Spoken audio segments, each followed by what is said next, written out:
Cardiff Central Market is a Victorian indoor market in the Castle Quarter of Cardiff city centre, capital city of Wales.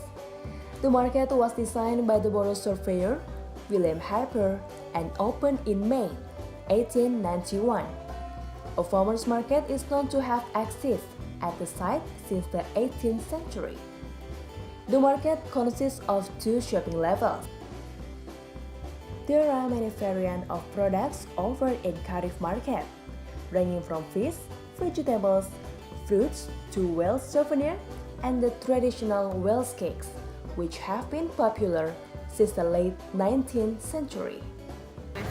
Definitely, whenever I have visitors to come and stay, I always bring them to have a look around the market, and I also to buy Welsh cakes. You have to get hot Welsh cakes from the store. So, yeah.